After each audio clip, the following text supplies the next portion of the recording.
Bonjour et bienvenue. Aujourd'hui, on va plonger au cœur des systèmes d'information. On va essayer de comprendre ensemble pourquoi, de nos jours, ils sont devenus le véritable moteur de n'importe quelle entreprise moderne. Alors, voilà le programme. On va commencer par le contexte, ce fameux âge des réseaux, juste pour bien saisir pourquoi c'est un sujet crucial aujourd'hui.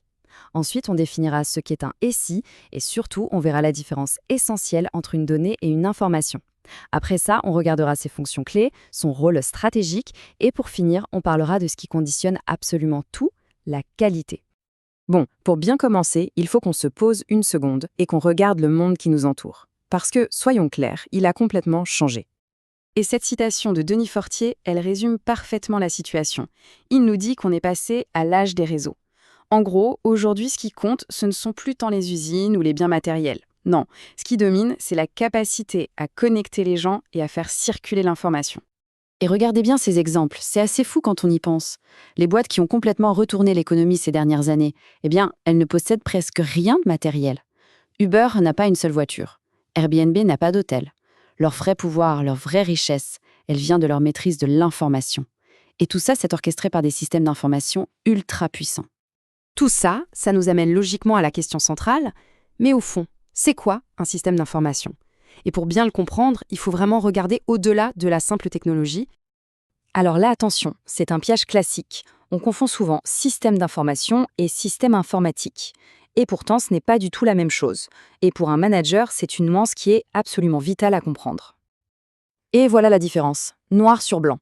Le système informatique, c'est le hard, si on veut. Les ordis, les serveurs, les logiciels, la technologie pure. Mais le système d'information, c'est beaucoup, beaucoup plus large. Ça inclut la technologie, bien sûr, mais ça inclut aussi les gens qui s'en servent, les procédures, les règles du jeu. C'est un ensemble, une construction qui est à la fois technique, humaine et organisationnelle. Allez, on continue de creuser. On va maintenant au cœur du réacteur, si on peut dire, la matière première de tout système d'information. Mais là encore, attention, les mots en sens, il faut être précis. Prenez ce chiffre 4923. Juste comme ça, qu'est-ce que ça veut dire?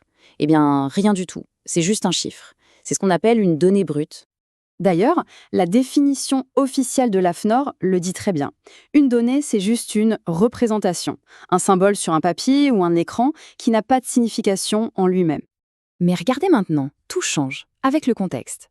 Ce même 4923, ça peut être le nombre de ventes d'un produit, un code postal pour une livraison ou même le matricule d'un salarié. Et c'est seulement quand on ajoute ce contexte que la donnée brute se transforme. Elle devient une information sur laquelle on peut agir. Oui, mais ça met une question hyper importante, un vrai risque pour n'importe quelle boîte. Et si, dès le départ, la donnée est fausse? Parce que là, les conséquences peuvent être catastrophiques. Des coordonnées clients erronées, on perd des ventes. Des analyses financières faussées, on prend de mauvaises décisions stratégiques. Le point essentiel à retenir, c'est que la qualité des données, ce n'est pas juste un truc de technicien. Non, c'est un enjeu business majeur. Ok, maintenant qu'on a posé les bases, les briques élémentaires, voyons concrètement à quoi sert un SI. Quelles sont ses grandes fonctions au sein d'une organisation? En fait, un bon SI, ça suit une logique assez claire, une sorte de chaîne de valeur. D'abord, il sert à capitaliser tout le savoir de l'entreprise, c'est sa mémoire. Grâce à ça, il aide tout le monde à être plus productif. Cette productivité, elle permet d'améliorer la qualité tout en réduisant les coûts. Et au final, tout ça, ça sert à quoi? Eh bien, à aider les managers à prendre de meilleures décisions, à tous les niveaux. J'aime beaucoup cette image. Le SI, ce n'est pas qu'un outil froid. C'est vraiment la mémoire évolutive de l'intelligence collective. C'est le cerveau de l'entreprise, un cerveau qui apprend et qui grandit. Et ça nous mène à un point crucial. Un SIO, ça ne sert pas juste à optimiser, à bien faire les choses. Ça sert surtout à faire les bonnes choses pour être meilleur que la concurrence. D'un point de vue stratégique, le SI peut servir deux grands objectifs. D'un côté, il permet d'améliorer ce qu'on fait déjà. On gère mieux l'info, on gaspille moins, on est plus efficace. Mais de l'autre côté, et c'est là que ça devient vraiment intéressant, il permet de créer de la nouveauté, lancer de nouveaux services ou même inventer des business models complètement disruptifs. Bon, on arrive à la fin de ce parcours. Alors, s'il y avait une seule chose à retenir de tout ça, ce serait quoi? Au final, tout se résume à cette chaîne logique.